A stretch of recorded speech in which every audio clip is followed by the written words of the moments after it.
Good evening, class. My name is Marcia Land, and I will be your moderator for this evening's class.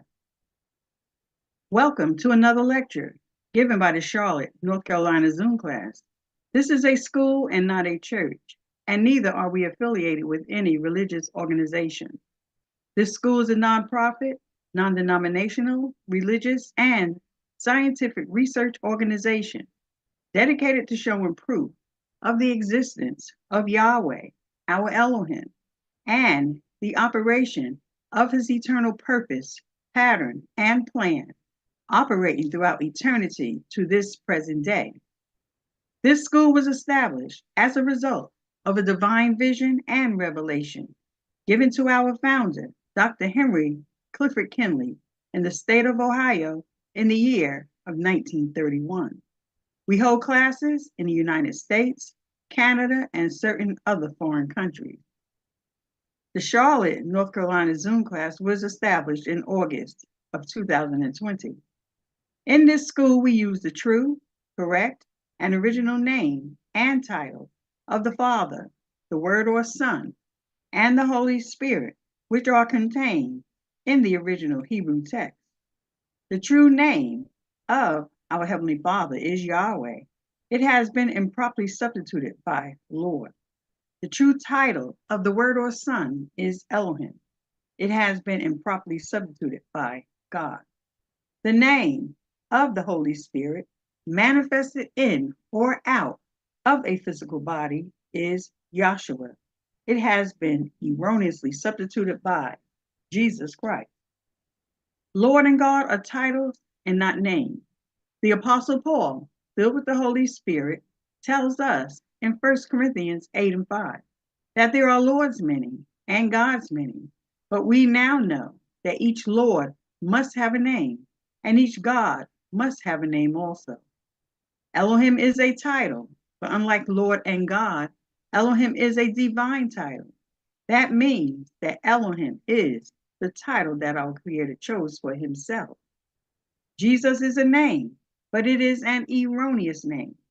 A minor investigation on your part in any good dictionary or encyclopedia will prove that neither the Hebrew language, the Greek language, nor the Latin language have any characters or letters in their alphabet that will produce the sound that is made by this letter J. Neither was there a letter J in the English language until some 1400 years after the Messiah's death. Therefore, such names as Jesus and Jehovah are impossible renderings of the true and original name of our Father and his Son. Christ is a title, just like Lord and God. Yahweh is pure spirit, and in this state, he is incomprehensible and inscrutable. He is the ultimate source, substance, limits, and bounds of everything. We have Yahweh, symbolized on this chart as a cloud. Yahweh is not a cloud. He merely chose a cloud to symbolize himself because a cloud has no particular or descriptive shape or form. We have drawn this cloud all around the edges of this chart to show you that everything on this chart is within the cloud. In like manner, everything in the universe abides within the pure spirit state of Yahweh. Yahweh, knowing that man could not perceive of him, in this pure spirit state, took on shape and took on form right within himself as Elohim. This is the Word or Son, a superincorporeal being, that is having the shape and form of a man, but without flesh and blood. This form can only be seen in divine visions and understood in divine revelation. Later on, this self-same spirit manifested himself in a physical body and walked the earth plane as Yahshua the Messiah, whom the world calls Jesus Christ. Now there's only one name given unto salvation, and we must know that name. So the simple yet intelligent question that we should ask ourselves is, what was the name of the Savior during the time he walked the earth plane? A further understanding of this name and title may be obtained by reading the preface of the Holy Name Bible. Also in this school, we teach by the divine pattern of the universe. It is called the divine pattern because it is Yahweh's pattern.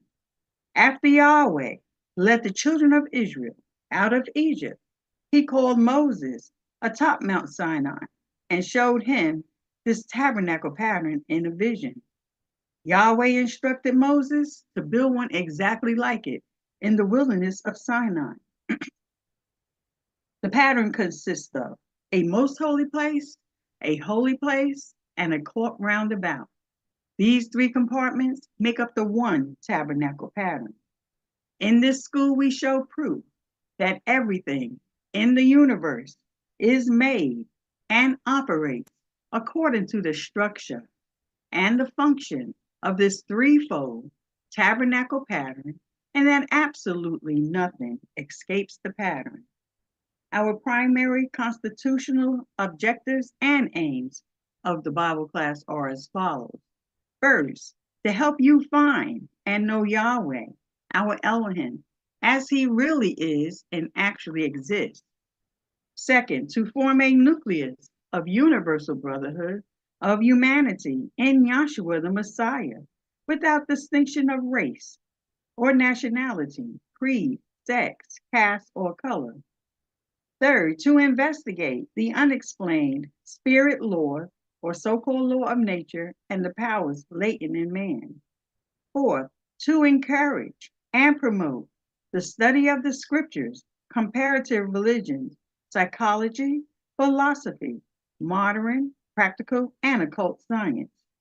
Fifth, to extirpate current superstition, skepticism, and ignorance. Sixth, to learn, know, and understand the operation of Yahweh's eternal purpose through the dispensation and ages. Seven, to discern and avoid being deceived by Lucifer, the serpent, the devil, the dragon, or Satan and his demons operating the mystery of iniquity on earth through the dispensations of time. Eighth, to earnestly contend for the common salvation and faith, which was once delivered unto the sons or children of Yahweh. Ninth, to make known that Yahweh, from the beginning ordained, there is no other name given among men whereby man can be saved, saving the name of Yahshua the Messiah. And 10th, to inherit eternal life now in the kingdom of Yahshua the Messiah, with the hope of immortal glorification in the new earth state. Our watchword is peace, and our slogan is speak the truth. We will begin class with a prayer given by Dr. Jackie McCain, and we will have a song selection. Dr. McCain? Good afternoon. May we all bow our hearts and mind in thanking Yahweh that he has allowed us to partake of his divine wisdom and his divine knowledge that he's given to us at the close of this age. We ask Yahweh if he would keep us focused on his purpose, and if it be his will, to open our hearts and mind that we might be able to receive the things that he's going to give to us tonight.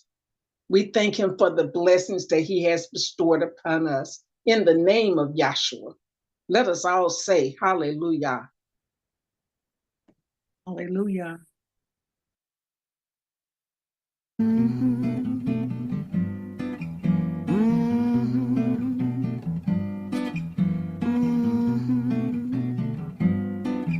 To the right is the law of the Spirit, to the left are the works of the law. I know which side you're on, you're still hanging onto that cross.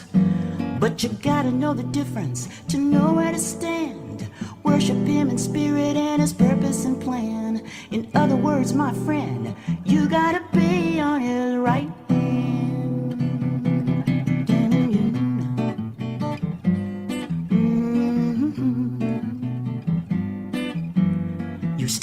working hard to get to heaven, but it ain't working 'cause you do that sin. The law of the spirit of life in you is the only way you can get in. So put down that wafer, put down that wine. They're long out of season, past through their time. In other words, my friend, you gotta be on his right hand. There's been a change. We're living in a spiritual age. There's been a change. The spiritual is in, the physical is out. What Yahweh says, what Yahweh likes is really all that counts. You gotta understand, there's been a change. There's been a change. Don't go getting that water. It won't clean that inner man inside. I tell you what you do, you get his spirit in you. You got yourself eternal life. Yahweh doesn't like those carnal things you do. You deny the Son, the one who died for you. In other words, my friend, you gotta be on his right hand. 'Cause there's been a change. We're living in a spiritual age. There's been a change. The spiritual is in, the physical is out. What Yahweh says, what Yahweh likes is really all that counts. You gotta understand, there's been a change.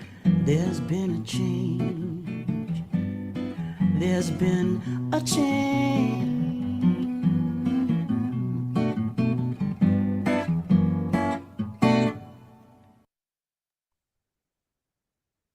Thank you, Dr. Jackie McCain, for the prayer and the beautiful song by Renee Jackson.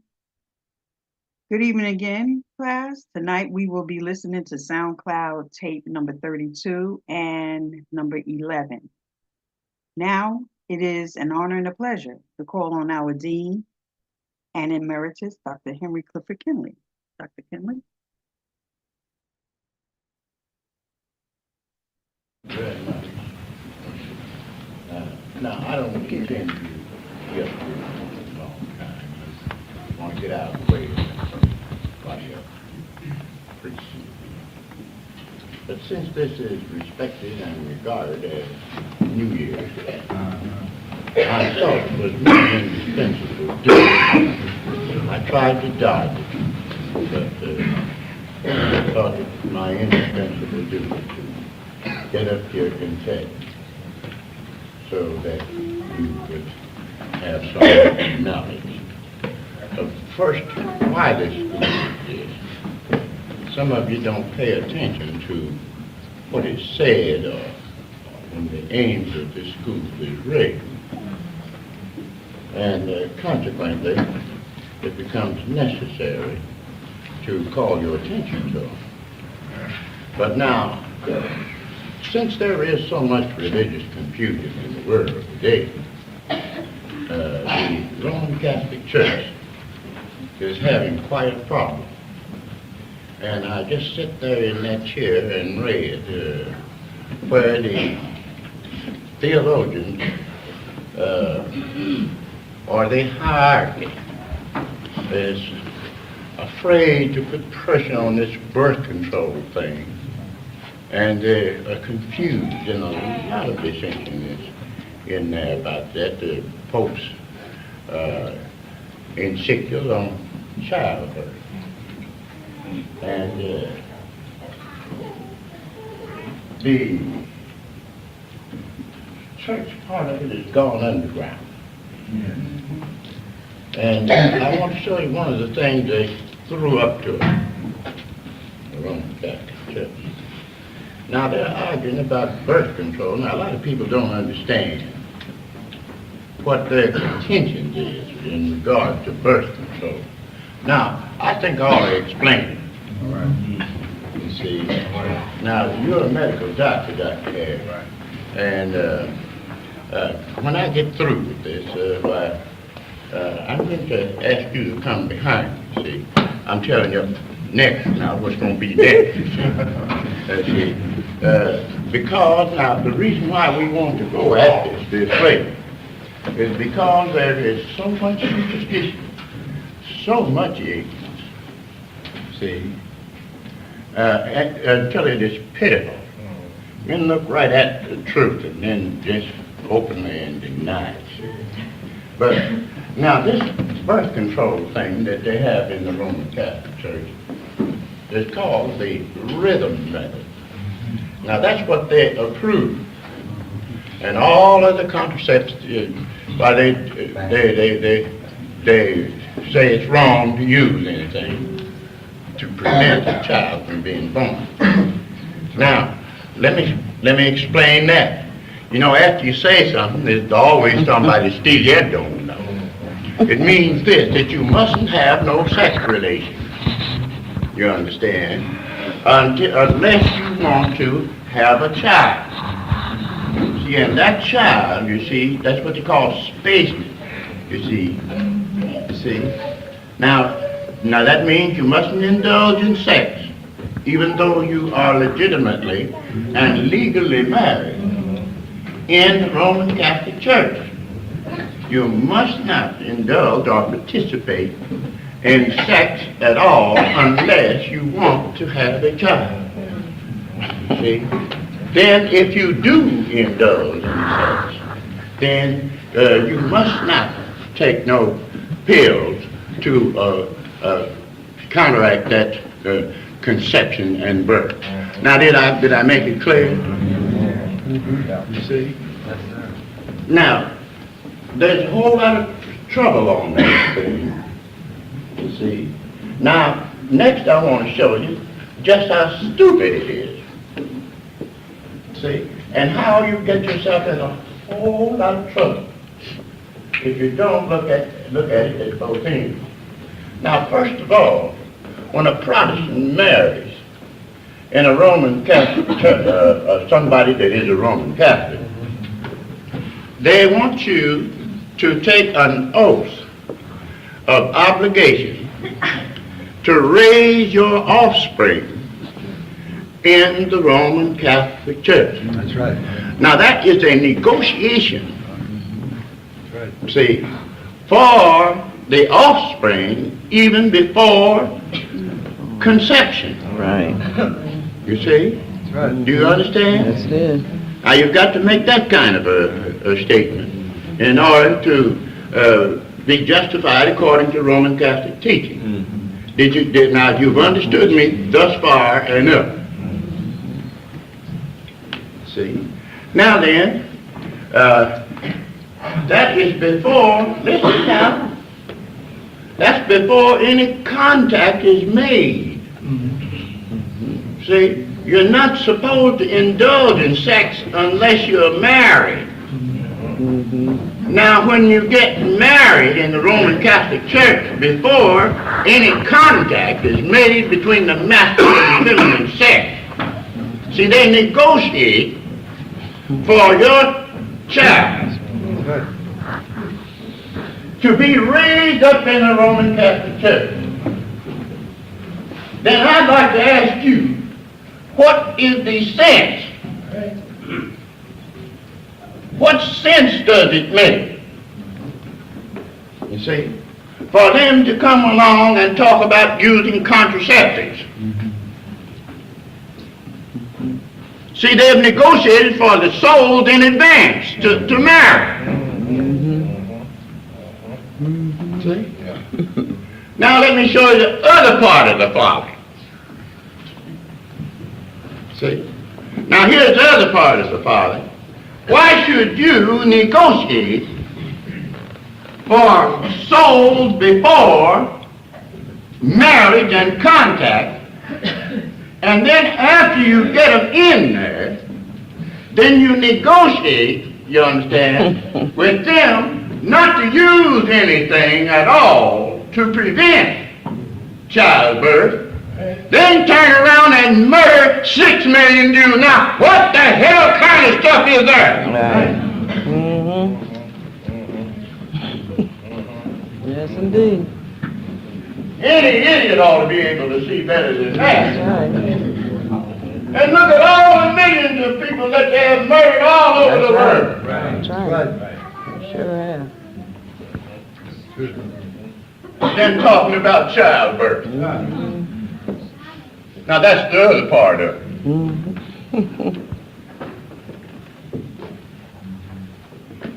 Now I meant that just like I said. Now I'm disturbed about it. People just being a fool. You understand? Every kind of way. Look right at a thing, and then haven't got sense enough to see it. It's true. Just cold-blooded fact. Now I'll show you the next part of that. Now, the womb in a woman is just like the prostate gland in a man. That's right.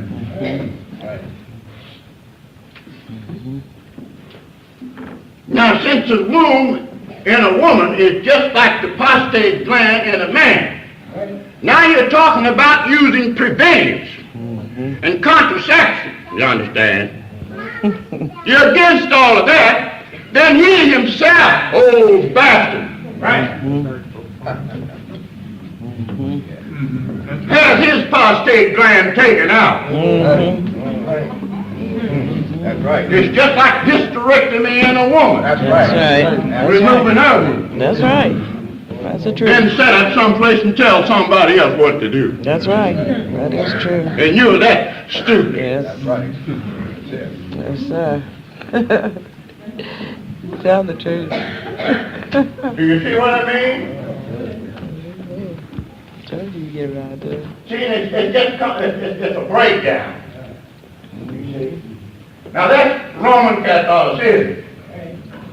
Now Protestantism, they're broken up into so many factions until they don't know what they believe. That's right. And they're divided every kind of way on this religious issue. Right. See? Now 1969, you're up against it.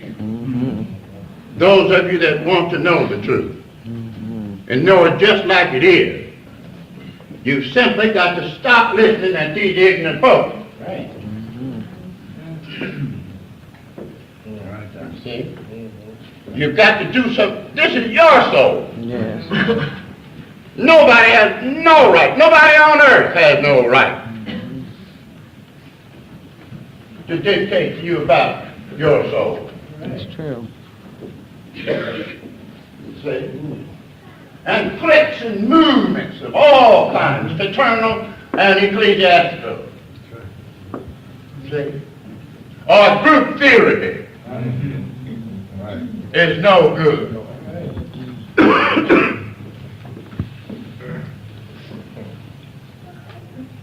You see? Now I said all that I have said, and in the way that I have said, to tell you this.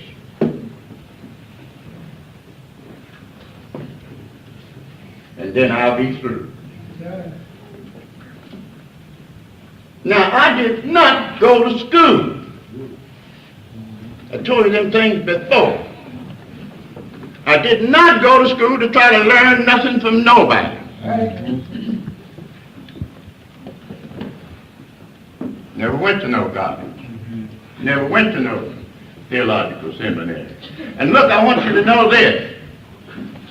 Give me a book. See, I was called a walking Bible. You could take this book and open it anywhere you want to open it, and I'll tell you chapter and verse above and below where you will read.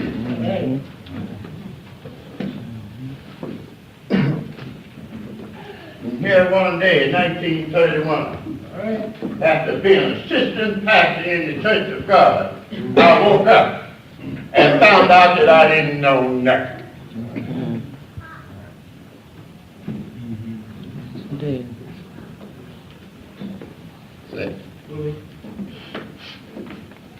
I just didn't know. And look, just reading this Bible around, just chapter and verse and committing to memory and all them kinds of that don't spare you know. Sure. See, it's just not that way. Now, what you read about in that book, you've got to come face to face with out there in nature. Gotta do it. You see what I mean?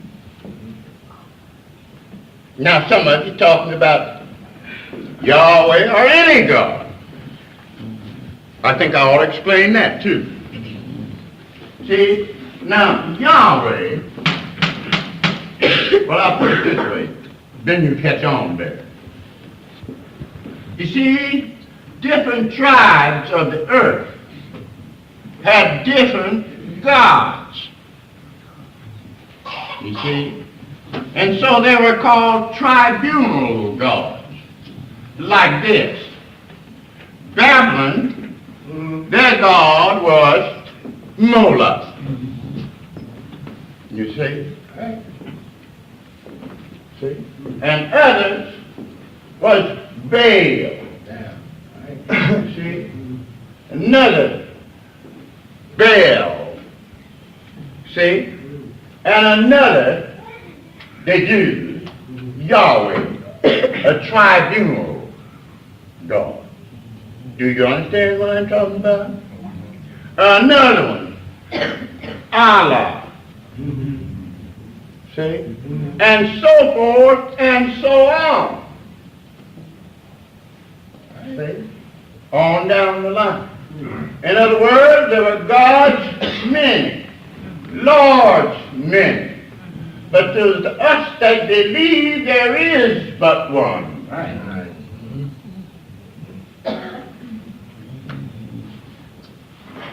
Now I said all of that to get to this.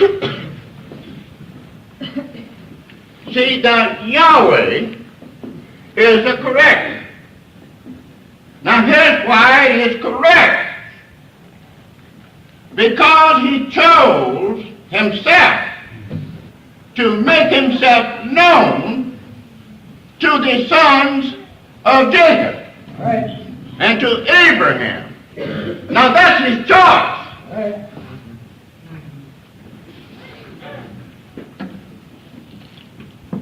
See? Now, here's what I mean by that. See, if he wanted to reveal himself to you, see, you can look right straight at it. The other fellow standing around, he don't know nothing about what you're looking at.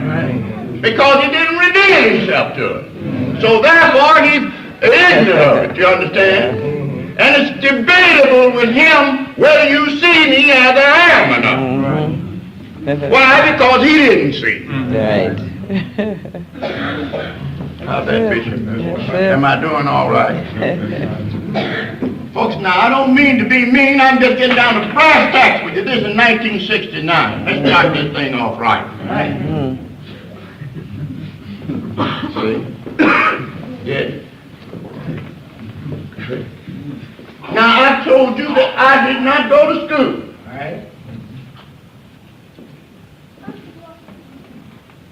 See? What you call a formal education, I don't have it.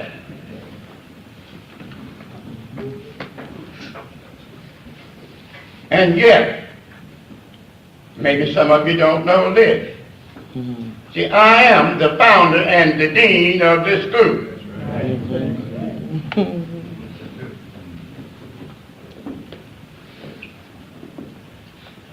I don't like to make statements like that. If you know me as I am, I usually stay in the background. Yes. I don't want to be paraded as no great somebody. That's the truth. See? I don't like that. See? You understand? I'm not a showman in that respect. I don't seek to be. See? I don't want to be. Now, is that clear to you? Now, I told you I didn't go to school. Right. And I did not have a formal education. I told you that I was a big old maniac. or walking by. And I've also told you on top of all of that, after being able to quote, here one morning in 1931 I woke up and found out through a stupendous and gigantic divine revelation direct from Yahweh himself. Right? And it transformed and revolutionized every concept that I ever had.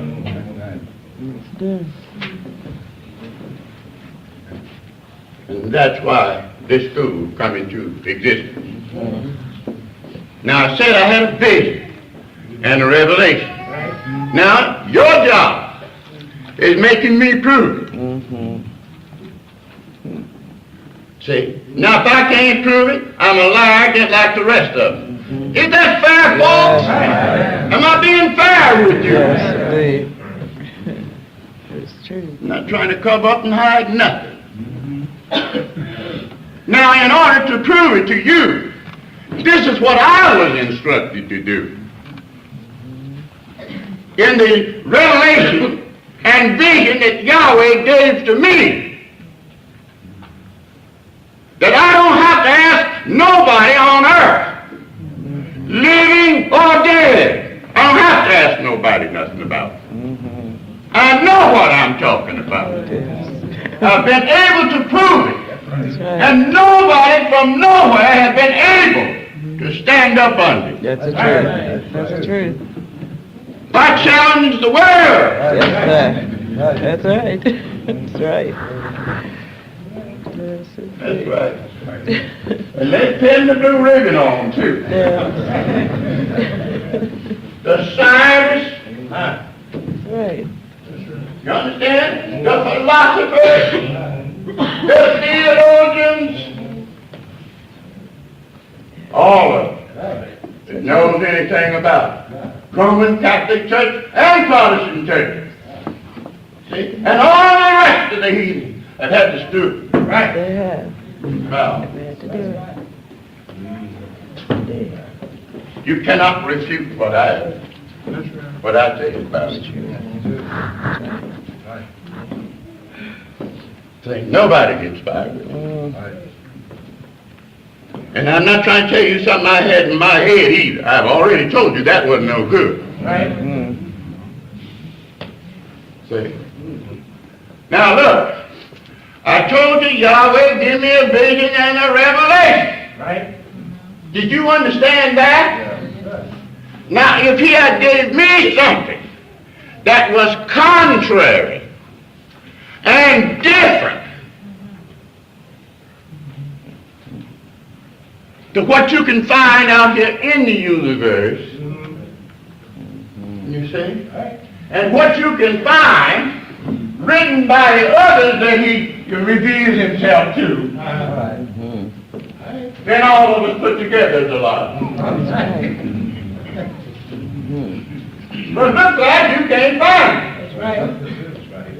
And listen, folks, let me tell you, I don't believe there's anybody on earth living that knows any more about it than me. Right? Right. That's the truth. That's right. That is the truth.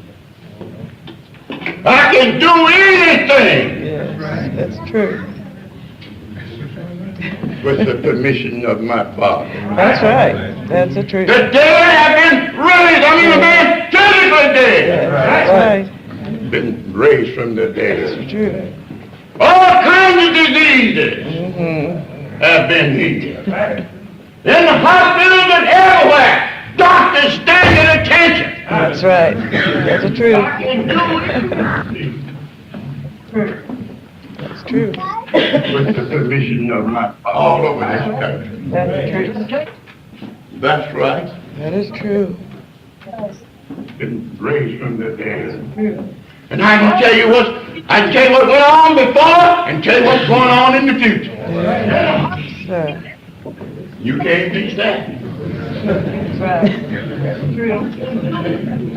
I wrote on page 133 in that book.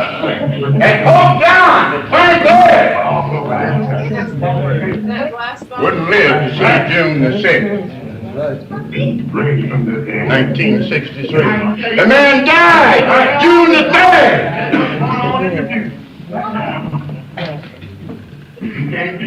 See, I'm going to tell you what the school is all about.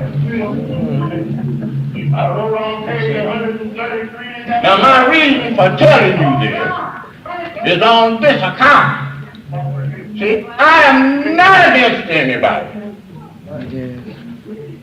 The best reason you ever had. Yes, indeed. Or ever will have. That's right. Be you whatever color. Yes, indeed. I'm going to tell you what the school is on. See? You understand? I simply do not have that malice in me.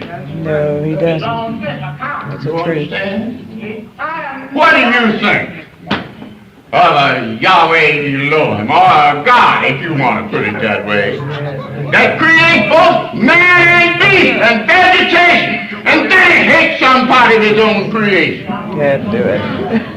All right. Now, anybody ought to see that's stupid. Don't need no college education for that. What do you think? Understand? Now the Jew, he thought, because Yahweh revealed himself to Moses and them, you understand? He thought he had a monopoly. See? And he went around with his nose all turned up into Gentile. Yes, he did. See, he was wrong. Because Yahweh revealed himself to Moses. He's not that kind of stuff. He thought he had a monopoly. Now getting back at this, and then I'll get out of the way. Now I told you I had this vision and this revelation. And I want you to know that it's been attested in the colleges, in the academies, the seminaries, by the Roman Catholics and the Protestants, and what have you, and in the universities, by both Jews and Gentiles, and all over this world.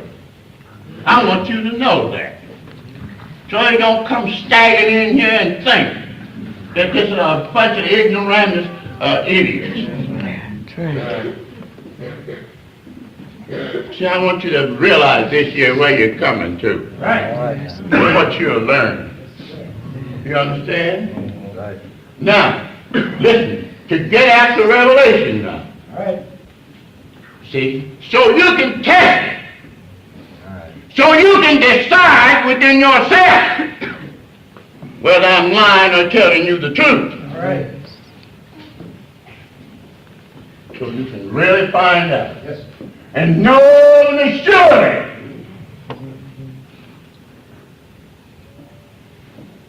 You can hear a pin drop. I like that. You always said, be still, be quiet, and know that I am God.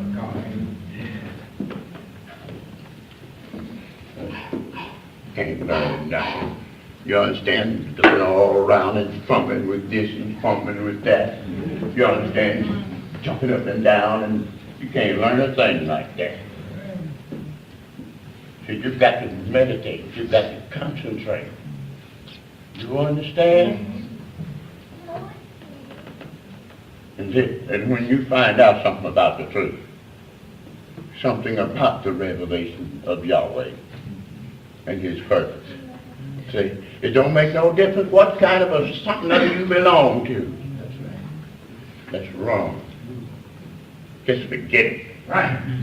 Right. Now the reason why I told you that is because you're going to have to give a report on this thing. Yes.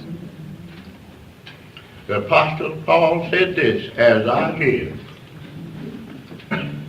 saith Yahweh. He's quoting Jeremiah and the prophets. As I live, listen, saith Yahweh. To me, every knee shall bow, every tongue shall confess to his own satisfaction and glory.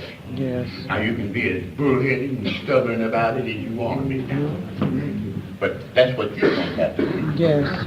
It's true. It is true. That's right.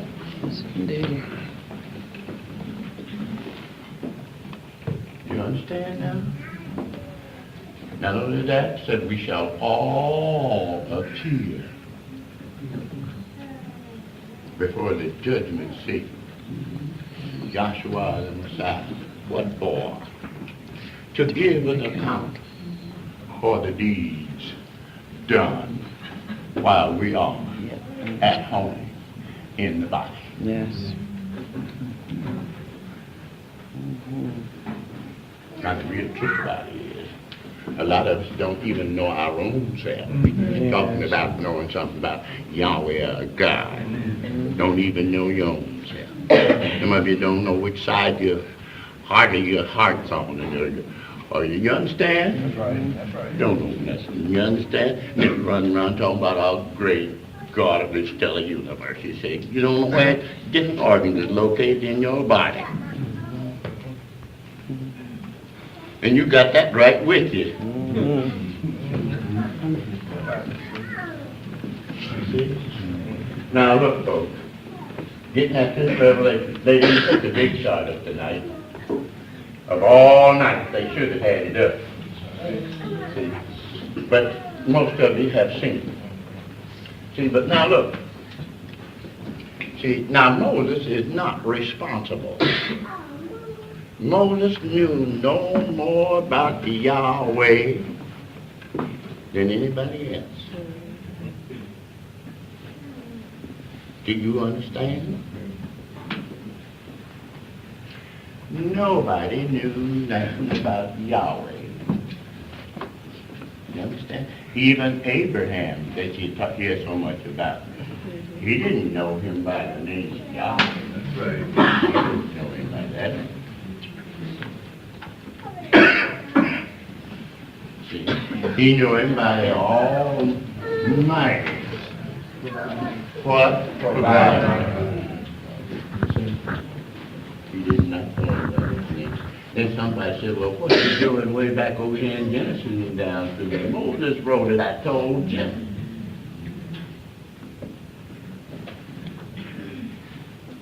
See? Now look, and listen. Now with Yahweh, what he did was this. He chose Moses. You understand? He had this burning bush. Talked with him. See, and told him to put off his shoes from his feet. For the ground whereupon he was standing was holy. Is that right? And he talked with him in this burning bush. Now, folks, this is not a burning bush out there, you understand? That's a carnal mind. See, he's looking at a vision.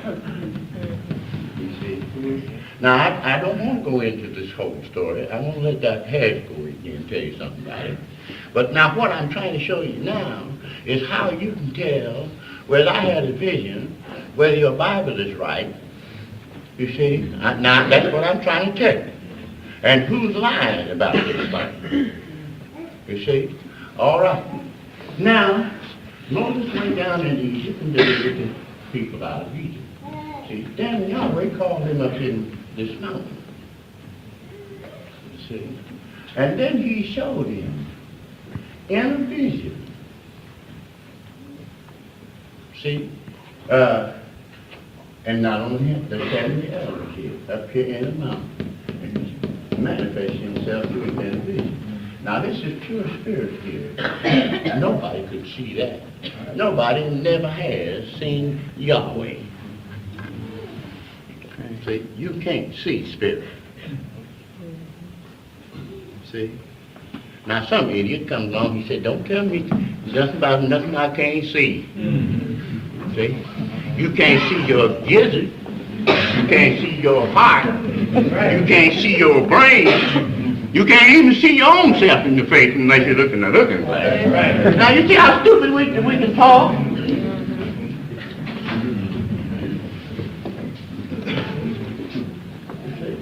All right, but now here he's showing himself to him in a vision. Now what he's showing, take your book, get your book. Because this is the thing that people don't understand. I want Exodus 24, 1. Now be quick because I want to get out of the way here. And he said unto Moses. And he said unto Moses, now listen. Now this is Yahweh talking to Moses. Yahweh ain't Elohim. Well now what's the difference between Yahweh and Elohim? See, Yahweh just simply taking on about it. Now this is him in abstract. This is him in an incorporeal body. It's seen only in a vision. Do you understand? You couldn't see it to save your life. You see? All right. Then after that, then he creates with this body. He creates this physical universe. Now look, you take this pattern. Right. This is a pattern. This is in your life. Right. And listen, all of nature, you and everything there is, man, beast, vegetation, water, sun, moon, star, everything, right? It's made up just like this. You see? And no science in Russia, you understand, or anywhere can come up with anything any different. So then what do you have to do then? You have to bow. You have to do.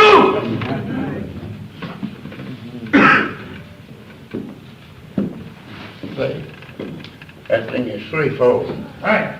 Just like this pattern. Therefore, we call it Elohim in the shape and form. See, he's an archetype, or he's the original pattern of the universe. Listen, folks, everything in the universe, nothing in it at all, but what don't conform to that pattern. Right. You can talk about atoms and molecules, and you can just talk about anything you want to talk about, but it must conform to that pattern. Right. See?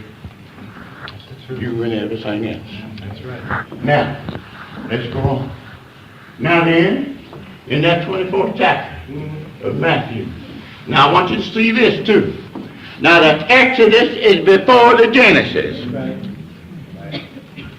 See? Now this Exodus means going out, departure. Now it was after his departure that he went up in this mountain and saw this vision of the creation. Right. Now what he saw in the creation, in this vision, then he put that in the first part of the book. Yeah. And then he starts out like this. In the first part of the book in Genesis 1:1 said, in the beginning, God created the heaven and earth. Look, he's telling you what he saw in the 24th chapter of Exodus and about the 16th verse there. Right. You understand? He's telling you what he saw in the vision. That's right. And he put it over here when you start to write a book. You see? See, then you start at the beginning of the thing. So now he's telling you, now somebody said in the beginning of creation, no, in the beginning of his vision. Right. God created the heaven and earth. And then he created it by this pattern. So everything in nature has that threefold. You understand? Now, it don't make no difference what church you belong to. See, you can't get around.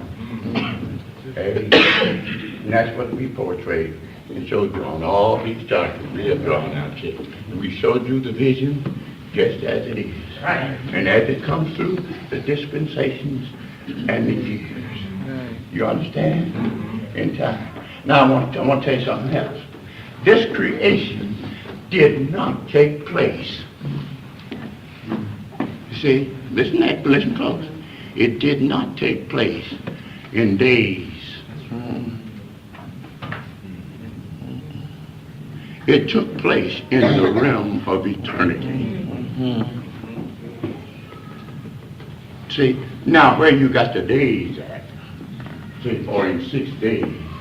Here in 6 days, Moses was seeing this vision. And he's telling you what happened on, it was the first day of it, and so on and so on and so on. But his himself is in the realm of eternity. You see? Now, you understand?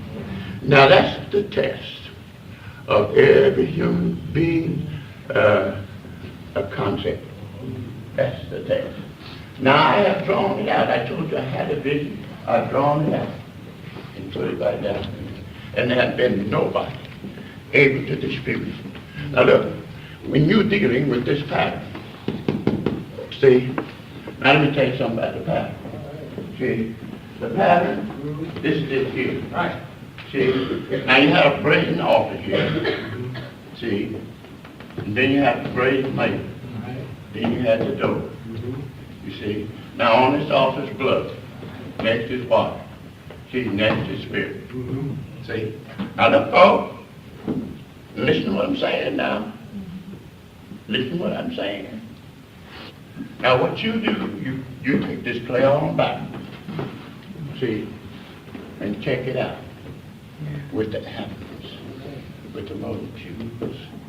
You understand? You check it out with everything. Don't miss nothing. See, but now look, you go by the pattern. Don't you come up here talking a lot of random stuff. You see, put your blood here. See, because you're going by your pattern. Right. Blood. Water. Spirit. Right. Now, if it's going to work that way here, blood, water, spirit. Now, I'm telling you about the vision I have. Right.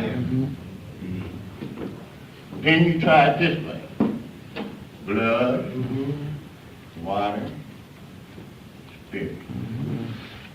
Blood, water, spirit. Blood, water, spirit. Now this chart is divided.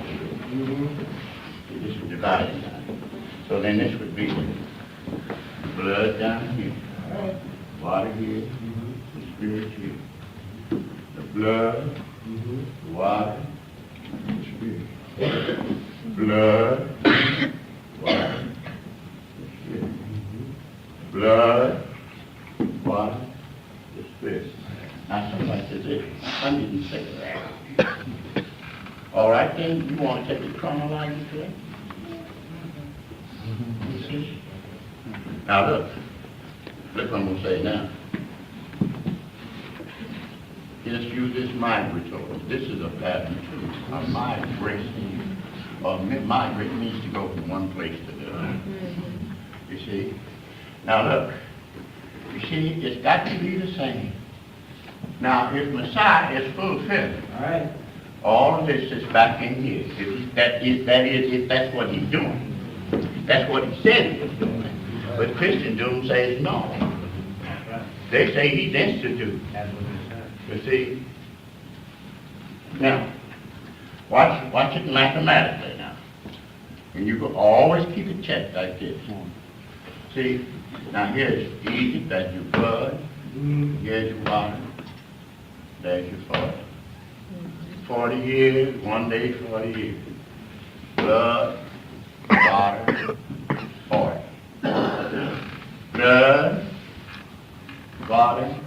How many days does it rain? 40. See how easy and how simple it is? See, here's your blood, here's the water. Somebody said, I don't see no water there. See? He sweated his face till he breathed until he retouched it right there. See? Right. 40. See, how did you get that? But Moses was in this mountain 40 days. Right. 40 days. And the first 7 days of it, he saw. You understand? He saw that vision. That left 33 more days. You see? Now if it left 33 more days, you see, then what happened to the other 33 more days? Get up, boy. You see, you carry these evidences around on you. See this man? You too? Yeah, right. You too? There's some lady stand up. Just any lady, just volunteer. Won't take it. Now, you're white, she's colored.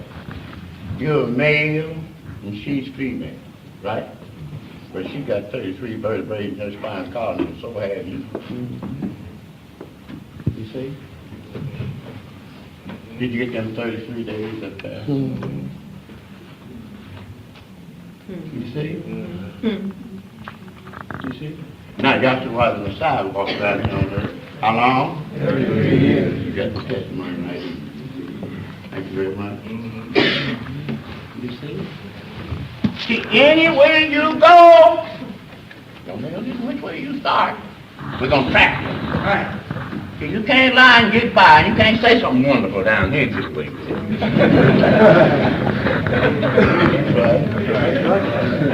don't care nothing about which church or which organization you come from. You go up against, to tell you the truth, you enjoy it. So. Right. See? Now, let's go back again. All right.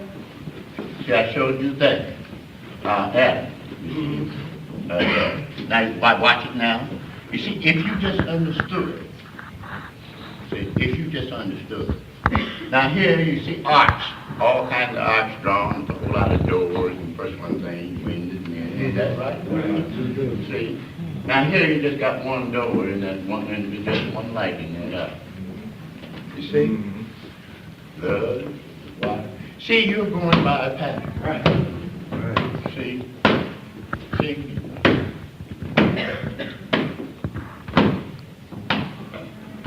Now take 1, 2, 3 the other way.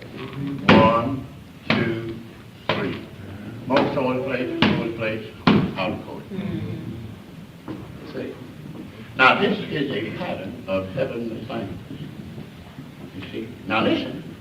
Now the earthly things was made as they are to reveal to you the things that you could not see. Now if you read first chapter of Romans, the 19th and 20th verse, don't do it. But it will tell you that for the invisible things of him from the creation of the world are clear to see, being understood by the things that are made. Man is made in the likeness and image of Elohim. You see? You see what I'm talking about? That's why you're shaped and formed like you are, to prove that he is. Nicodemus got into this childbirth thing too. You understand? He went to see Messiah. You understand? And so he said, now look, I can tell on everybody up there. Yeah. See, just let the cat out of their bag. And this is what he said. Went to him one night. He said, Master,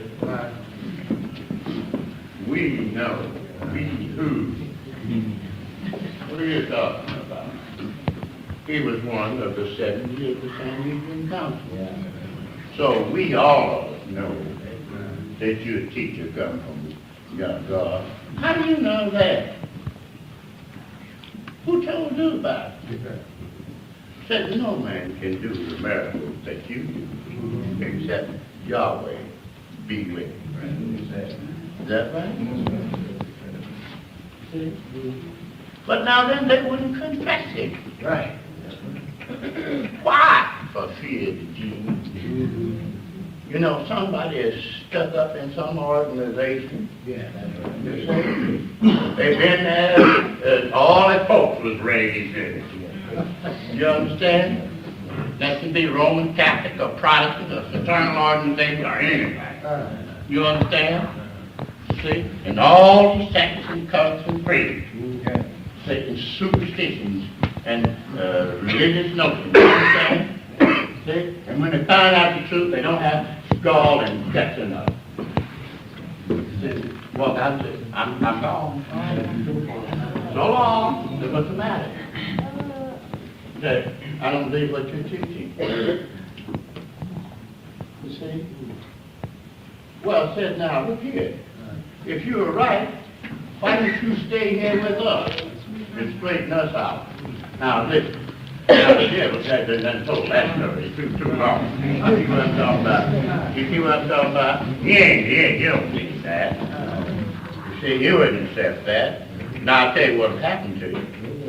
See, if you go there and you don't accept the teaching and sit down and behave yourself, you understand, then you get excommunicated. They'll put you out. How do you know? They put me out.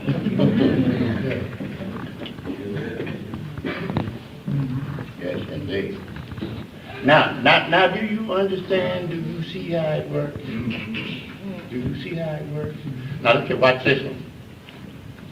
You see, in the creation, you see, you remember how we told you about that three? I don't have time to go into all this, so I told you I'm going to digress. See, now, this is the third day of the creation. Moses, all he's telling you about is what he sees in the vision. You see, now some scientists come along and he said, well, listen, you see, I believe that everything comes from one cell. You understand? Now, do you know anything about Egyptian cosmogony? That means idea of creation. They think that the universe was born of a big egg. That's right. Well, that's a long way better than Darwinism in his origin of the species. See, he's stingy and tight enough to think it comes from one bitty finite cell. You understand? Get going here. Oh, my God. But now you watch this. And then it evolved, see, on up to the what it is. And this, in this evolutionary process,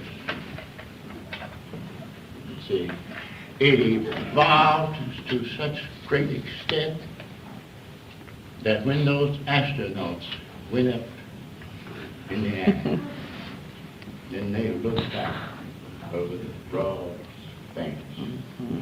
They circled the moon, and they looked down on the earth, and there was yet millions of miles. Nobody has ever tread, you understand? And somebody from the ground forces said, do you have a message for us? Do you have something to tell us about what you see, what's up there? Can Yahweh control that man? Yes, he did. And this is what he said. Yes, we have a message for you. Yes, he did. In the beginning, Yahweh God created. Sure did. Yeah. Yes, he did. Out there on the field, and no man's little carnal, finite mind was able to fathom the deeps. And it was such a magnificent, such a gigantic universe, you understand? Until he knew, you understand, that there had to be something so great, you understand, to perform such an operation. That's right. And then listen, folks, then all of those planets, they are controlled by universal spirit law. You understand? And they're kept in their order. That's immutable law. It's unviolable. You understand? It can't be violated. See, if you even try to violate it, then you have a tragedy. Yes. Yeah. You see what it comes to? See, now, this third day here, if you have understood that you're here on the third day that you have written down there in the first chapter of Genesis, that God divided the waters, and rolled the waters back off of the face of the earth. It was, the earth was covered up with water. Right. And it was rolled, say, off, then the waters moved off of the face of the earth. Now this is on the third day of his vision. Right. Right. See, and then the dry land appeared. See, this is the third day. And then the seed of vegetation penetrated the soil. And it grew on up into a bud, blossom, I don't know how, and then grew on into fruition. See, that's the third day. Now you remember I said this was the vegetable kingdom? You remember that? Now, here's anthropological kingdom. Kingdom of men. See? Now, here it is. I could show it to you on this one. I think some of you can see that here. Yes, on the third day, the stone is rolled up to the door. See? Just like the waters covered the faces of that. And on the third day, Yahweh moved those blocks up. We're testing this thing. We're testing. See, you roll the angel descend and roll that stone. Now that's in the vegetable kingdom, and then this is the seed of Abraham. See, then he raised from the dead. The third day after. You see, now this is what you're doing, folks. See, you're just proving one thing by the other. You're just tying in everything. Whole rest of God here in creation and everything, you're just tying it in. That's true. See? Get it now? And when you do that, when you know how to do that, see, then you don't have no problems. You see? Now, men are liable to say anything. See? Somebody said science. Then you're talking about how old the earth is. When we came to California in 1958, it was supposed to be 4 billion years old. See? And that's 1958. And 2 years ago, when the kids was going to school, they asked me, said, look, says, how old does science say the earth is? I said 4 billion years old. That's an age finding. You see, 4 billion. See? Then they took and wrote it down, went to school. When they got to school, they said, no, it's 4.5 billion. Now, I know I haven't been called that in 1958 up until, I haven't been here, no. You understand? Half a billion years. You understand? Then somebody else got up. Now, that's just as bad. That's right. See, I don't care how old you say it is, that's bad. You say it's 60 trillion years, billion years, all of it's wrong. Any figure you say is wrong. See, somebody said, well, 6,000, how about that? That's wrong too. See, now here's why it's wrong. Don't you remember I told you that he did not create it in the realm of time. He created it in the realm of eternity. And it just took more than 6 days to even see that vision. Talk about Sinai. It just didn't take place in there. You see, you understand what I'm talking about? Now, eternity means without any time. You see, you understand? Yahweh is eternal. See, but now all that kind of thing is inconceivable to mortal consciousness. They're not able to comprehend it, not able to do anything about it at all. See? Now, when you come to going into prophetic time, now this is what you're doing. Yahweh is putting time in eternity. He's doing that, not you. See, so then each one of these days is counted as 1,000 years. You understand? You understand? See? Now that's him putting it in there, not you. All right. See? Now do you all understand? Now I want you to be conscious of that. And here's why. Because you're coming down to the end of this age. This is 1969. You understand?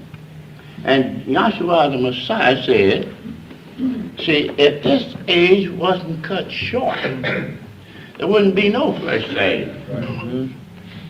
Now listen at me. Listen, Luther.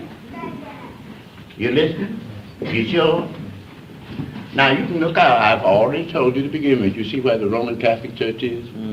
You see where the Protestant Church is? Skeptics. Trying to fathom out some workable solutions to make the thing work. You understand? Now your book tells you that just what you see going on now, that's your Bible. You look out there, you see race riots. Right. Now you find that in the 24th chapter of Matthew. Right.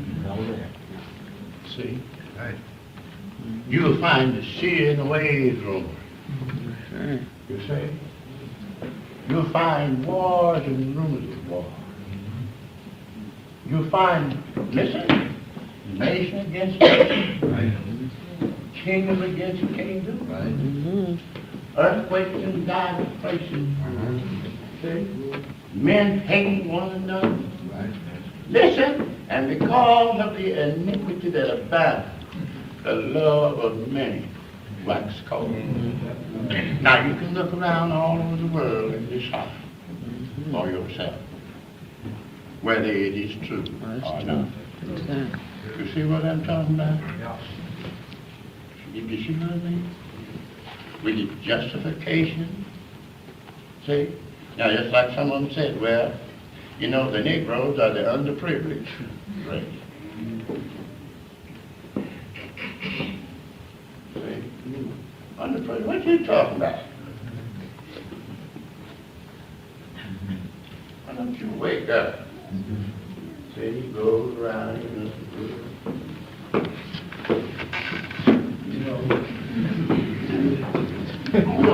yeah. Well, I'll tell you something. One time they was together. Right. See? They was together. I'm talking about Babylon. Right. See? Did you know that was the doctrine? And when they were together, you know what overthrew it? Yahweh overthrew. For what reason? Idolatry. See? Same thing he overthrew Persia. Same thing he overthrew Greece. Same thing he overthrew Rome. See? You understand? Now you just might as well get yourself settled down. See? Just get yourself settled down. See, because now you're either going to come into universal, listen, universal immortality and glorification, or else you wind up in the lake real soon. Now, I hope you've gotten something out of it. I hope you understand the purpose and objective of this school. Say, you say, do you understand? And look, this is not a communist organization, but I want to welcome every unsaved person in the world. I don't care what denomination, what sect, what cup they come from. Right. And if you can find anybody on earth that knows anything more about it than me, would you be so kind as to bring them down here and let them tell us something? Right. That's right. Would you be that kind? Yes. And I don't think they'd be justified in rejecting our request.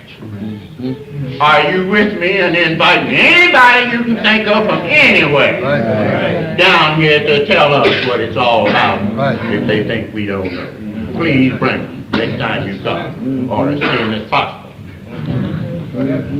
Thank you very much.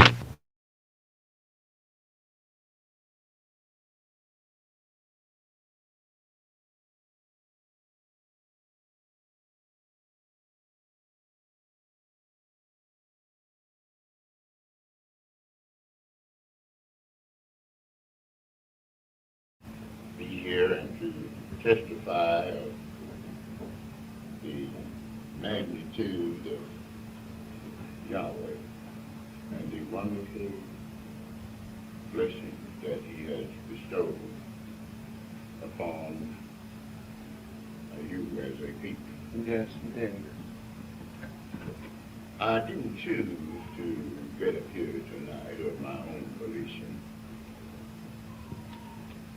And I don't expect to be up here long. But I do want to tell you while I am up here some things that you as a group of people probably overlook. And it's a very, very common thing to do. But it is something that the world, scientists, philosophers, religions, both in the Roman Catholic Church, in the religion of the Jews, and also the Protestants. In fact, the world just simply has not understood it. Now, they admit this. We brought the books down here and read to you out of the books. In the second edition of our book, we copied right out of the modern Funk and Wagner Bible Dictionary. It has some of the most brilliant, academically trained scientists and theologians in the world as contributors to that book. And in that book, they explained this. They said that they couldn't see, they couldn't understand how that vegetation on the fourth day in Genesis that he just read, how vegetation could spring forth and grow up into fruition before the light of the sun. Now, I've stood here in the pulpit many times, and I have told you so many times until here's where the precaution comes in. And this is the reason why I've got up here tonight. It's because it's become so prevalent with you, such a custom with you, until you completely overlook the fact that the other fellow doesn't know what you know. See? You don't even give it a thought. What you do when you get up here, you go to these charts and you say that the cloud covers the mountains 6 days, and Moses saw the vision of the creation of heaven and earth.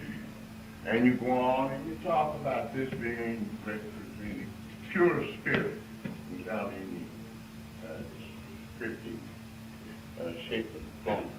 And you go on from there.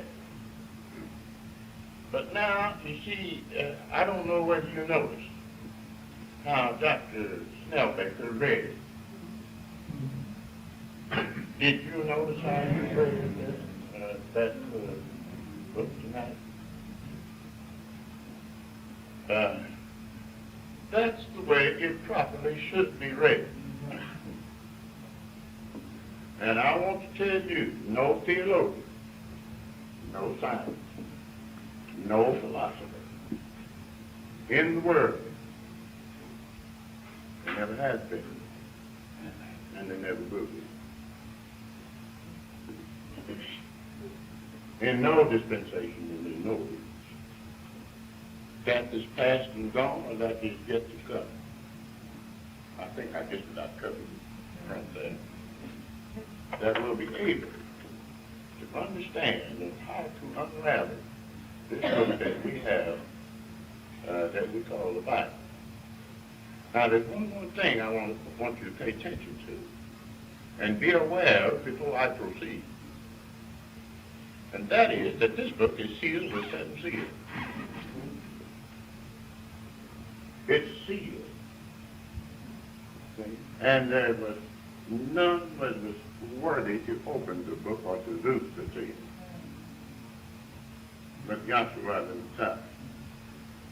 Now you bear that in mind, And you get that out of your mind that every Tom, Dick, and Harry that comes along and calls himself a preacher, cardinal, or pope, or bishop, or some ecclesiastical authority of high rank, you see, just get it out of your mind that he knows.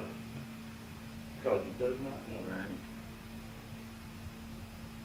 Now, I've said something to you what time I have been upon the floor.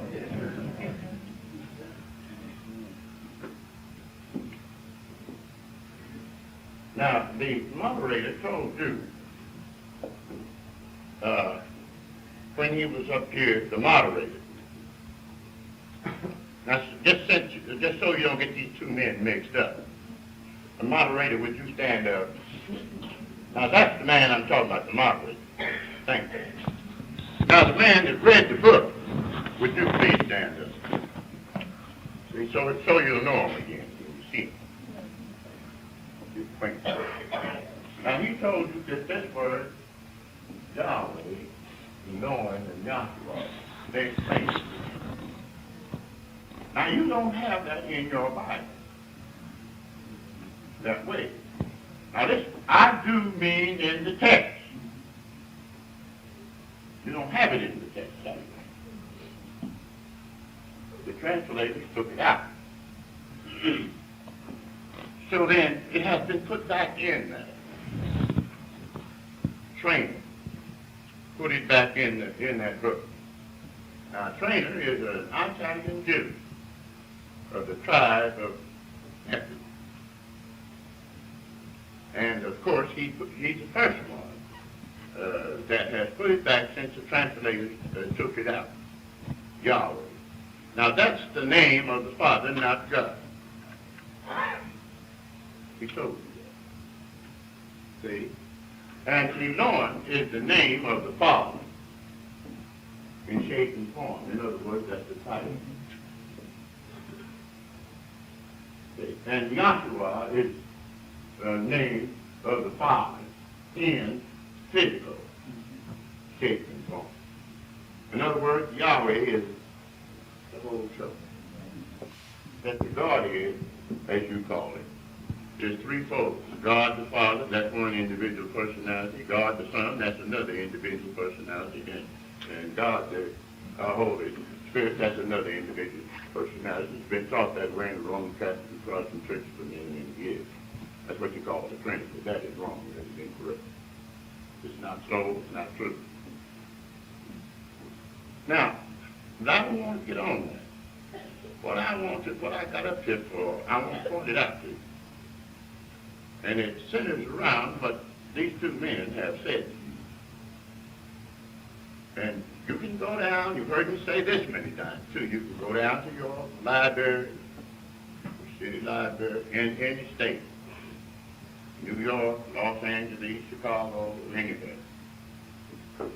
Buy all the books, go down and buy any kind of a modern book you want to. And they don't understand what I'm fixing to tell you about now. And with you, the majority of you have went to sleep on.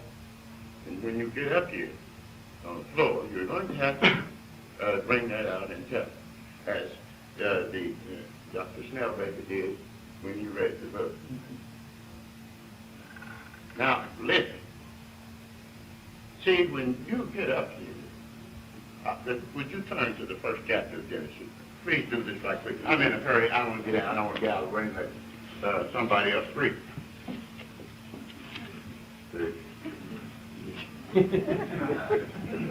Somebody else read. Because I don't intend to. I want you to start with the first verse. In the beginning, Elohim created the heavens and the earth. And you never will learn nothing about it. Start now. It's a matter of absolute, ontological impossibility. You just can't start there and learn. That's the reason why Dr. Snellbaker read as he did when he got up here. Now, notice now, read that verse again. In In the beginning, Elohim created the heavens and the earth. Now look here, folks. That's the first chapter and the first verse in your Bible.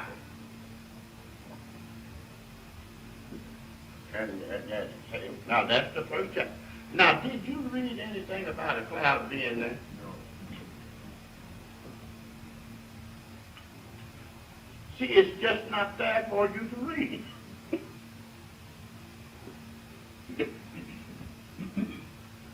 See? Now, since it's not there for you, you can't read it. See? But all of the educators, they go right down to that verse. You see, and starting to analyze and to expound the Bible. Now, if you read right on, suppose you just read that same first verse right there. In the beginning, Elohim created the heavens and the earth. In the beginning, Elohim created the heavens and the earth. See, would you read just a little further? And the earth became without form and void. And the earth became without form and void. And darkness was upon the face of the deep. Right. And the spirit of Elohim moved upon the face of the water. That's right. Read on. And Elohim said, let there be light, and there was light. Mm-hmm. And Elohim saw the light, that it was good. And Elohim divided between the light and between the darkness. And Elohim called the light day, and the darkness he called night. Now, did you get that? Now, that's the first day. Is that right? Now, if you read right on down, as Dr. Snellbaker did in this book, you will find that you do have 6 days down. Right? Now, here it is. Going to put it together for you now, as he did when he got up here. Read the 24th chapter of Exodus. And the 16th verse. You do it. And the glory of Yahweh abode upon Mount Sinai, and the cloud covered it 6 days. Now look up here, folks. Look up here at me. You see? As you read down in this first chapter of Genesis, these are the 6 days. See? That he is talking about. See? But if you start in the first chapter of Genesis, you don't have the cloud.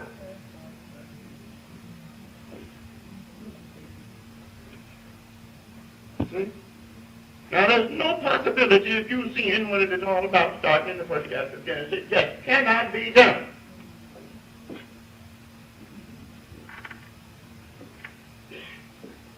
See? Next to that, when you're reading the first chapter of Genesis, now get this straight. Get this straight. See, the theologians and the scientists and the philosophers don't realize that they are reading a vision.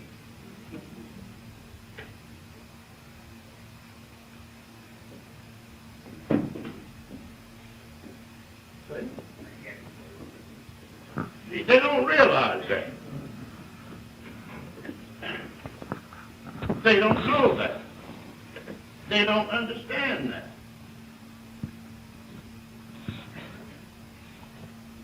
Now, for that reason, now you listen at me, because I'm just as careful as I can be with what I'm saying to you. For that reason, you see, at the time that Moses is having the vision, the heaven and earth was created.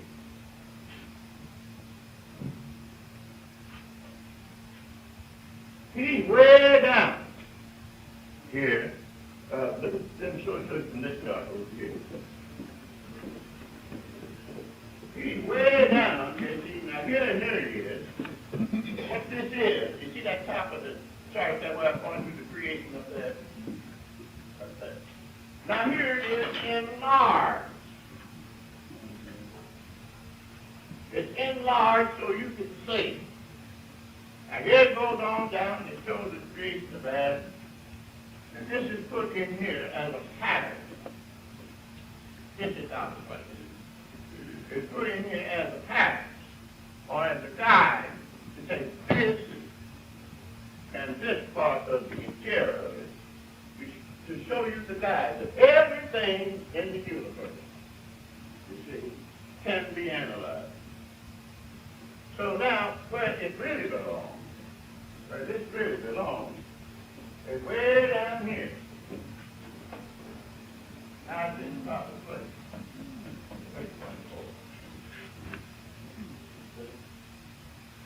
Now, when we made this chart, we did not make it to give lectures from as you see it here. We didn't make it for that purpose. We made it so that we could take 4 places at a time. That's the reason why we did it as it was. And put it on the slide and project it on the wall. Because we realize that from where you are, you see there's so many people that can't see the printing on this chart sitting in the back. But so we intended, and we did have the slides made, and we used them for a while. But when Brother Benny come along, whom you all know, he made the stand for it, and we hooked it up and put it up here so that we could use it and go through it and point out. So now, what I'm saying to you is this, and it's something to think about. You think about all of the people among the Jews, and all of the many millions, the millions upon top of millions of people that have died and lost their lives, been murdered. Now I said murdered, because we're standing the Roman Catholic Church on such things as I have just got to tell you, which it was not permissible for them to say. And they themselves didn't know no more about it than a monkey does flying a cat. Just because of what I just read to you. Now the average person, now you listen to me, now the average person that would come into this class from off of the street or from any other church, irrespective and regardless his name, whichever one you want to, they are totally unaware of what I have just said to you. They do not know.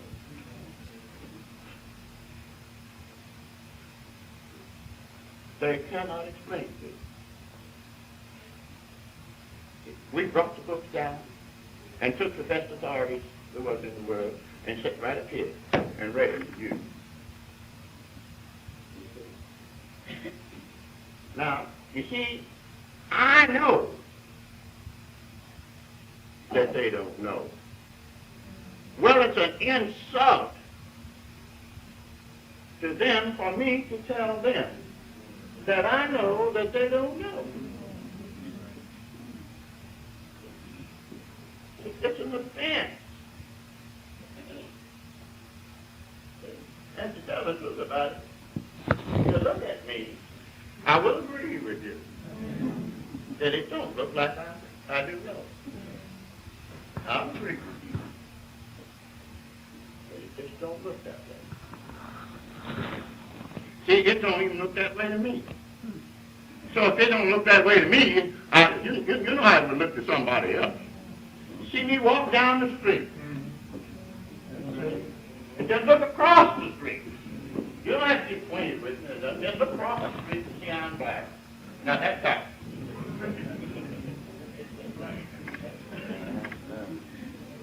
In other words, you know that I don't know.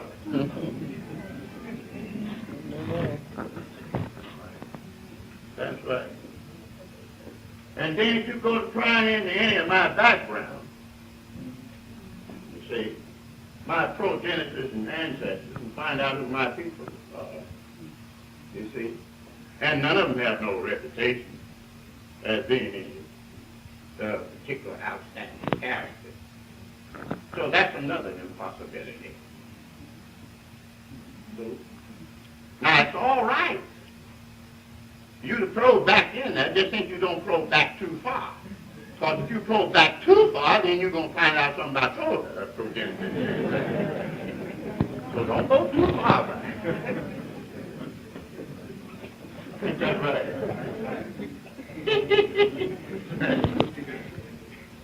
Now, I want to say this to you again. And I want to tell you why I'm saying this to you at this time. I want all of the ministry to be mindful. When you go to the convention, don't you get up there and say that the cloud covers the mountain and so forth and so on. And this, that, and the other. You see, you're going to have to tell these people. See? What you're talking about, because you can't see it in the first chapter of Genesis. See, he doesn't realize the cloud is there. And you can't read it out of the first chapter of Genesis. And the question is, why? Because it's not there. You get it now? Now that has got all the scientists and everybody all messed up. And if you would just kind of accept the fact that by itself is one of the most gigantic, the most colossal and stupendous, the most magnanimous vision and revelation that any being could ever have on the face of the earth.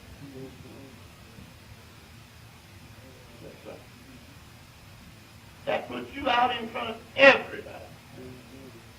For example, Doc, let me say this one time. See, you have the sun on the fourth day, and you have vegetation on the third day in the creation. See, now that's what is shown in that vision that you read down. Read down in your book, in your Bible. See, and scientists can't see how that vegetation is on the third day, and they can't see how there can be light back here.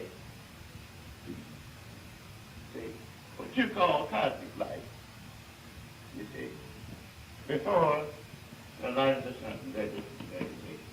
Now that goes for all of the scientists you know anything about.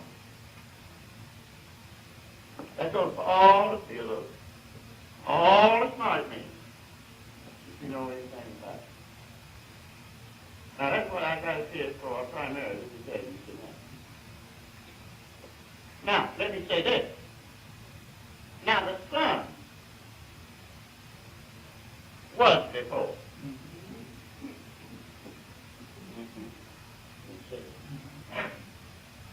Vegetation. It was first, but they missed it. See? Now you let this go. Because I'm telling you one of the greatest mysteries that you'll ever hear anything about. Now here, this is the sun. This is him that's taken on shape and form. So now this is the sun. The sun that created everything. And Colossians 1:14-15 tells you that he was before all things and that he created all things. Now, do you want me to just throw you in another mystery down in you? Want me to tumble it down? I told you I didn't want to preach. Now, here's another one they haven't understood. They haven't understood through the many hundreds and thousands of years that Yahweh, inasmuch so as he's taken on this incorporeal form, that it also taken on a physical form. Physical form. Now look, get Mary out of it and get Joseph out of it. Get everybody out of it. No. They haven't got that understood yet.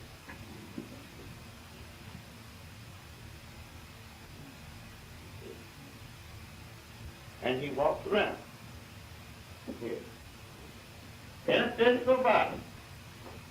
See, before he was born of the Virgin Mary. They haven't got that understood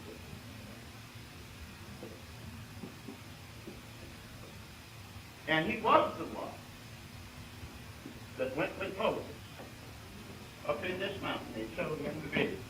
Now somebody that don't know nothing about no Bible would say this. Now this is what they say. And then I think you're crazy. Now that's what they would say. Now he was a young man at this time. You see? Now watch now how I'm going to put this together. See, don't sleep. See? And you forget about how much you know. How much you think you know. Now that same one, I don't mean it that way. That same one, trust the Lord, what did he make? See, walked around as a young man. See? And took Moses. They took Moses up in the mountain. They took Peter, James, and John up in the mountain. Now, mind you now, you get this straight.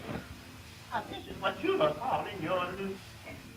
And it is my contention that you don't know nothing about that either.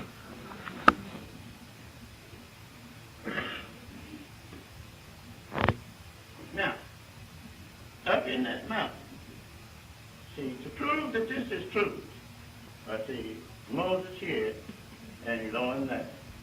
Here you have Elohim here, the young man, and here you have Moses here. In other words, there isn't anything else at the transfiguration but a duplication of this.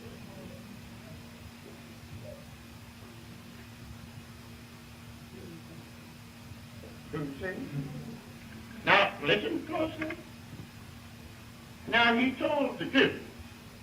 You have it and he told John, and he told the Jews in the 5th chapter. Well, let's say the Matthew 3:15. Now, I'm not going to have you read because I'm trying to get down. See, in Matthew 3:15 and 5:17, and after his resurrection, he told the disciples. Now, are you listening, Larry? Listen. He said that he was coming in and fulfill all of this put back here. Now, Protestantism tells you this in Roman Catholicism. They tell you that he was setting an example and that he was instituting certain ordinances for us to observe. Is that right? That's right. Now, here's what makes that out wrong.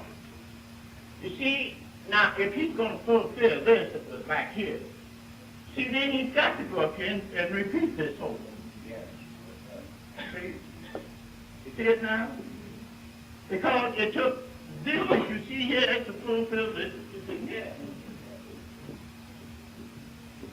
You get the point? Now, I didn't say institute. I said fulfill. Now, Roman Catholics and Protestants both are saying that he's a liar, that he was instituted. Yes. And he's saying he's fulfilling this that was written back here. Yes. See? Now, listen close. Now, Yahweh spoke from the mountain while the children of Israel were gathered up around the mountain. He spoke the commandments from the mountain. I ain't going to go into it. See? All right. Now, if that be the case, now for him to fulfill something like that, now you listen close to what I'm saying. Somebody get over there and point it out.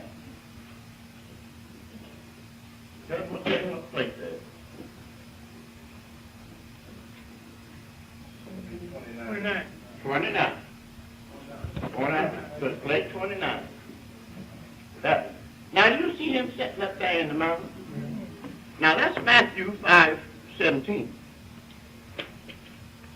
See? Or in other words, that's the 5th chapter of Matthew that Roman Catholics and Protestants call the Beatitudes. Just as sound asleep as they can be. See, now he had seen the multitude, just like the multitudes come out of here. You see, then Yahweh has spoke to them from the mountain. Now, if he's going to fulfill this, he's got to go up to that mountain and speak to them, and it's got to be the same. Do you see? If this is a, now remember, when he spoke to them from the mountain, when he spoke to them from the mountain, there wasn't anybody up there. That's right. See, back here. There's not no touching the mountain or nothing. That's right. Now, when he went on up there and at the top of that mountain and spoke to them, there wasn't anybody up there. But they were gathered around the mountain. Their multitudes there. And his text had to be the same. Do you see? Now, what I'm doing here now is showing you that Christian doom knows absolutely, and it looks like one of the most biggest lies of any man ever told. Christian Jews, Roman Catholics, and Protestants don't know no more about the Bible than a monkey does flying a modern jet. Now that sounds like a lie, but it's the truth. Now let me go on and conclude that by saying this. Everything he did while he was in the world, everything he did, he never done nothing yet. The whole time he walked around here in the flesh, but fulfilled that which was written in the law and in the Bible. That's all he did. He didn't come to establish and set no example that you should do as you do. You understand? Now, let's say this. Suppose we just go ahead on and take it that way. If you just want to be stubborn or bullheaded about it. If that's what you want to hold to. Then, these males, right? Were you circumcised when you was 8 years old? 8 days old. Well, 8 years. Well, some of them wasn't even circumcised and haven't been yet. See? She was circumcised 8 days after she was born. Now you see that? Now then, it goes on. See? Now since you say, and we're going to buy it now, see, to give it back to you, see how you do it. See, and all the segments way on down to the nail to the cross. Now, was you following an example to you? Why don't you try that?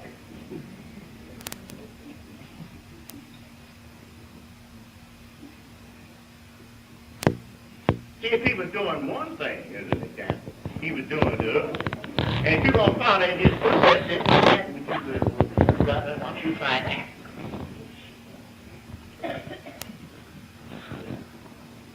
And if he's following an example, why don't you go out and take it up and something now? Why don't you go out there, you see, and heal a lot of folks? You see? You see what I'm talking about? It's just like I tell you. Now, what we have did, we have started in the Bible where we should stop. Now, that's what we have done.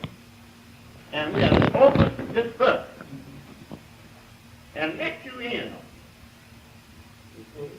And we carry it clear on down to Revelation. See? And now, Revelation is nothing but means this is it revealed. Now, if Moses saw the heaven and earth surrounded by water in the beginning of his vision, as you have done in the first chapter of history, do you understand? John is going to have to be on the island, and he's got to be surrounded by water. Now, what is his business there is to confirm what is back here. No, he doesn't. And listen, folks, I have you know, see, that this is not the first time that John this is not it. Here's where this is the first time he saw him. John, what is it like? Isn't that right? Right. Okay. Now, look. You see, if you can see from what I have said to you and the way I've tried to guide you through here, if you can see that, then this is what you should know. For somebody to come along and have a knowledge of how to open up that Bible and take everything there is in it and explain it to you. You see what I mean? You don't have nothing in that Bible I can't explain. See? Nothing out here in nature. Then you will have to know that it is the Creator, that it is within me. Now, I'm not trying to be selfish about that. I'm saying the same is true with you. But the difference between you and I is I know it and you don't. Now, that's all the difference. And I'm trying to let you in on it now so you know. Now, let me say this. It's a matter of absolute impossibility. It cannot be done. For you to have faith and confidence in something you know nothing about, you cannot do it. This book will have to be explained to you in such a way that you can understand, such a way that you can see. Otherwise, it will be this to you. It will just simply be a spasmodic hallucination. And we've got plenty of that kind of preachers for that. There's plenty. It makes your hair stand on the end of your head. You understand?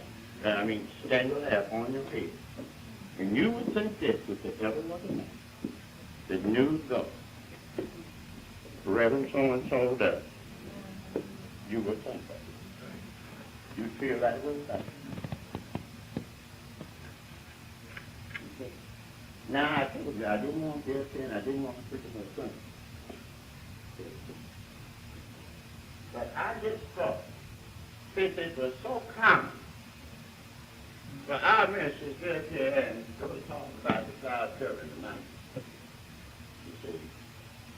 And what we have brought up within these past few days to try to show you that's the proper place. Moses said to burn the bush, that all, and understand? Now that's the proper place. And while I'm stuck here, I want to say to all of the books of Genesis, not just some of it, but every bit of it is a vision. Moses looked right straight at Yahweh, Elohim, who created Adam. He saw Adam and heard what Yahweh said to him in that vision. He saw the birth of Cain and Abel. And heard, he saw them. See? And looked right at and heard what was said to him. And on down the line, he did.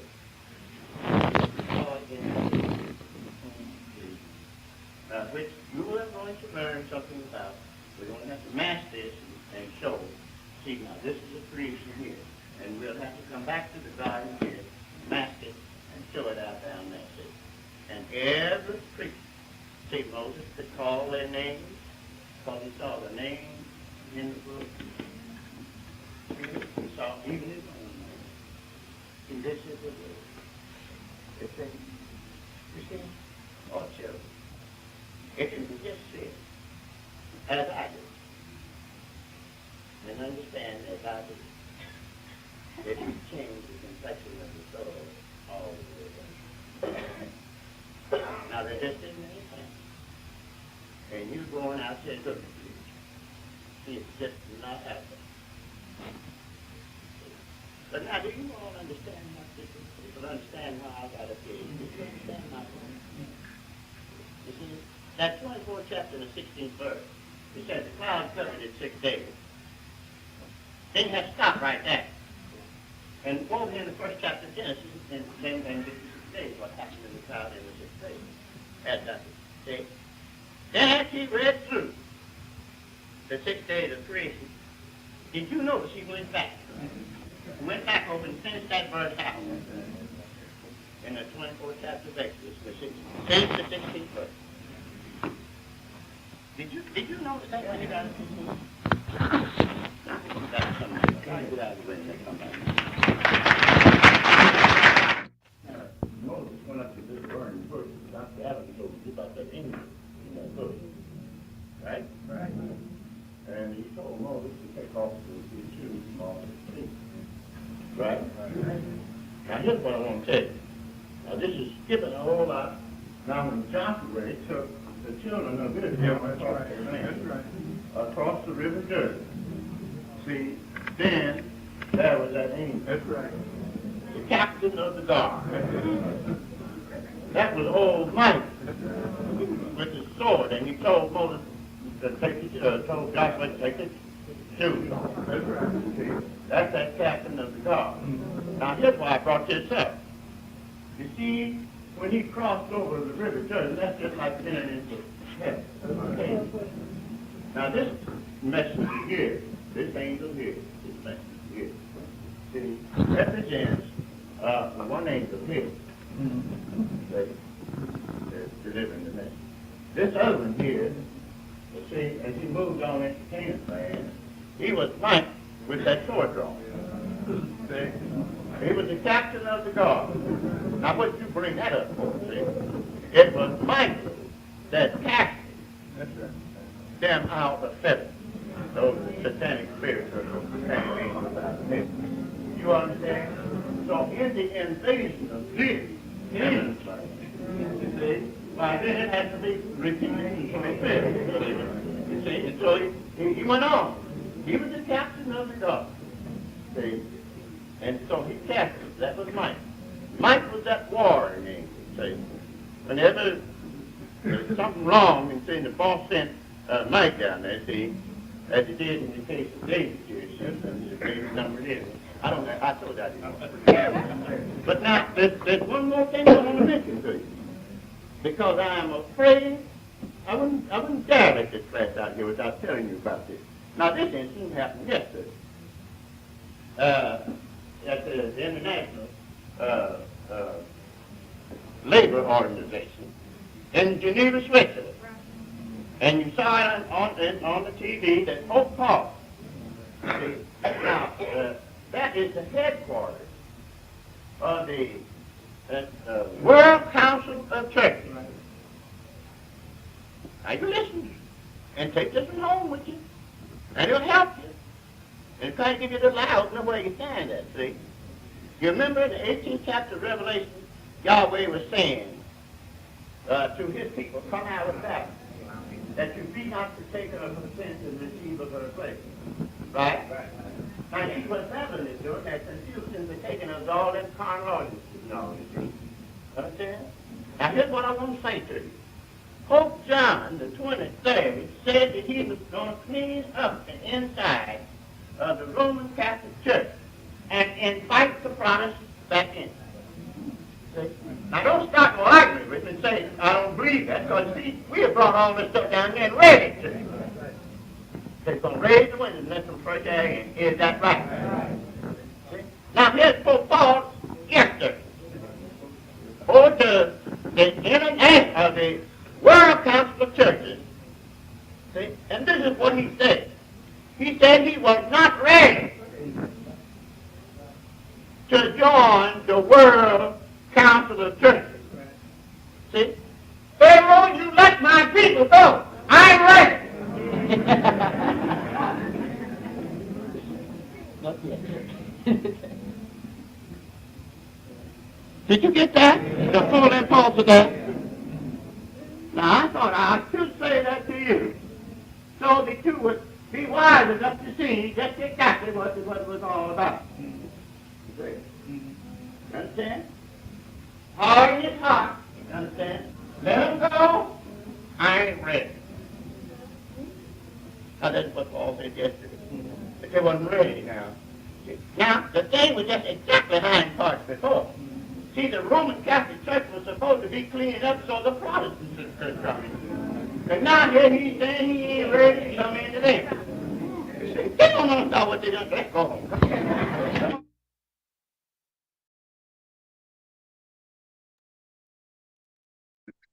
Excuse me. Thank you, Dr. Kinley. Now, at this time, the Charlotte class would like to thank all of our brethren and visitors and friends for taking the time to come and study with us tonight. Hope that you will come back and study with us again. Our class is held on every Monday from 7 p.m. to 9 p.m. Our SoundCloud tape is on every third Monday of each month. Zoom participants, please remain muted until the host has ended our YouTube broadcast. Now we will conclude tonight's class with the doxology coming from the last two verses of Jude. Now unto him that is able to keep you from falling and to present you faultless before the presence of his glory with exceeding joy, to the only wise Elohim, our Savior, through Yahshua the Messiah, our Sovereign, belong glory and majesty, dominion and power, both before all time, now and ever. Let us all say, Hallelujah. Praise Yahshua.